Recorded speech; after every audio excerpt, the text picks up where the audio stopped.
Lui, il dit, puis, la Bible dit, puis ayant appelé la foule avec ses disciples, il leur dit, si quelqu'un veut venir après moi, qu'il renonce à lui-même, qu'il se charge de sa croix et qu'il me suive. Il est tellement sûr de ce qu'il te propose, de la valeur, il n'est pas prêt à la brader. Alors il dit, tu veux cette vie-là? La première condition, tu renonces à toi. Tu renonces à toi, tu renonces à toi-même, tu te charges de sa croix, donc accepte de souffrir. Et suis-moi. Maintenant, après, regarde le verset 35 qui dit, car celui qui voudra sauver sa vie la perdra. Là, le mot vie, c'est pas Zoé, c'est Psouké.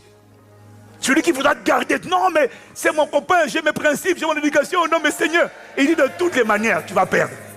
Mais celui qui accepte de perdre sa volonté, donc il dit, moi, tu veux cette qualité de vie-là. Tu dois accepter d'être le grain de sénévé qui tombe et qui meurt. Regarde encore, il dit la même chose encore dans Jean chapitre 12. Dans Jean chapitre 12 au verset 24, je vais bientôt atterrir. Dans Jean 12 au verset 24, Jean 12 verset 24, Jean 12, verset 24. En vérité, je vous le dis, si le grain de blé qui est tombé en terre ne meurt, il reste seul.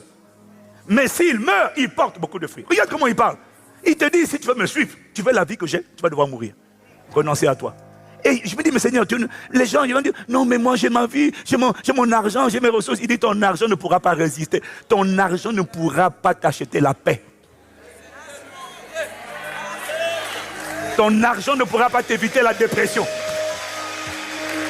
Ton argent ne pourra pas t'éviter la tristesse chronique. Ton argent ne pourra pas t'éviter d'être massacré par des envoûtements. Ton argent ne pourra pas t'éviter les réclamations sataniques. Ton argent ne pourra pas t'éviter des sortilèges, des flèches qui volent de jour, des terreurs de la nuit. Ton argent ne pourra pas te délivrer des cauchemars. Oui, mais j'ai ma vie, mais cette vie-là. Quand Satan va souffler dessus, parce qu'il est en guerre contre toi, quand Satan va souffler, ton argent ne pourra rien faire. Alors du coup, il met la barre très haut. Il dit, moi j'ai une vie. Je suis venu avec mes brebis la vie. Et pas seulement qu'elle est en elle, mais qu'il a vivre cette vie-là de manière abondante. Mais après, il pose les conditions. Tu vois? Non, reviens sur Jean 12. Reviens sur Jean 12. Maintenant, il l'explique. Si le grain de sénéblé qui est en terre ne meurt, il ne porte pas de fruits. Mais s'il meurt, alors il va porter de fruits. Maintenant, regarde le verset suivant. Verset suivant encore. Regarde. Celui qui aime sa vie la perdra. Donc, il est en train de te dire, si tu veux sa vie à lui, meurs. Renonce à ce que tu as.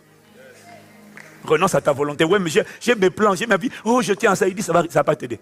Quand ça te va souffler, tu n'auras pas... Mais pourquoi le monde est dans la dépression?